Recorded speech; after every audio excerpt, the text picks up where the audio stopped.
Hello, everyone. My name is Mike Correa.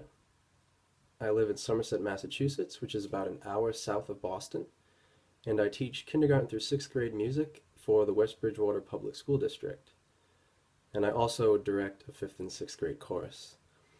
So, my inspiration for wanting to learn more about early childhood music education really stems from the way that we know how our brains develop at this young age.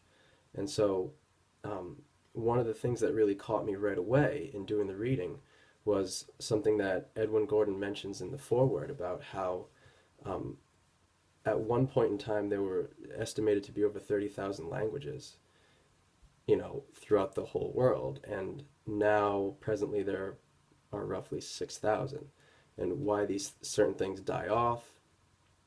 And basically, music is a language.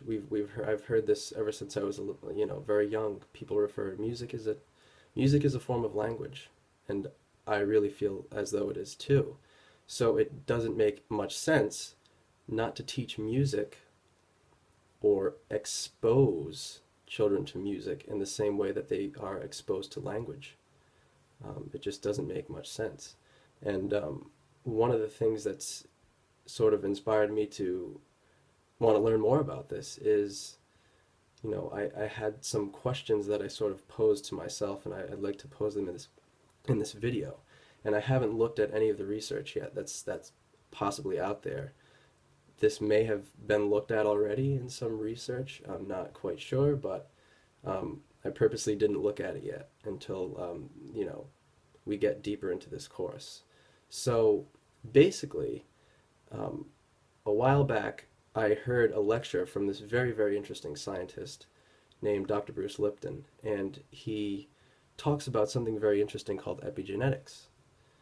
And basically, incoming stimuli, things from our environment, will cause certain genes to be expressed. And one of the thoughts that I had was maybe at a very early age, when we know that the child's brain is in theta brainwave state, sort of the download state where they're taking in all this stimuli and being exposed to all these different things.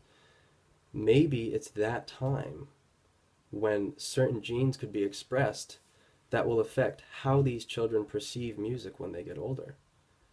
And I just thought that that was a very interesting idea. I'm not sure if, hopefully, someone can comment on that. If, you know, anyway, that was one of the things that I thought about.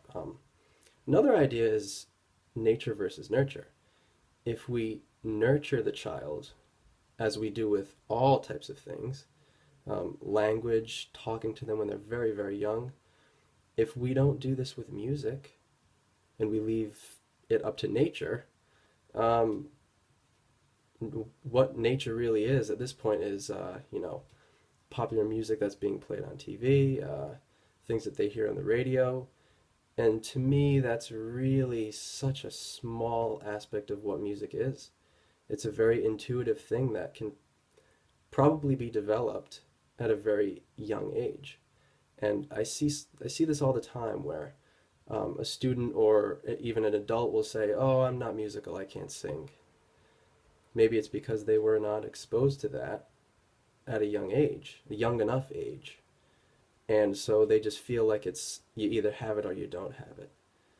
But I'm really starting to beg the question of, is that really the case? Does everybody have maybe this innate musical capacity that needs to just be awakened or triggered, which kind of goes back to the epigenetic thing that I mentioned earlier. Um, and so I'm hoping maybe that as we progress in this course, I'll find some answers to these questions that I've had. So that's pretty much where I'm coming from at this point. I'm sure that you know, this will change as we go along.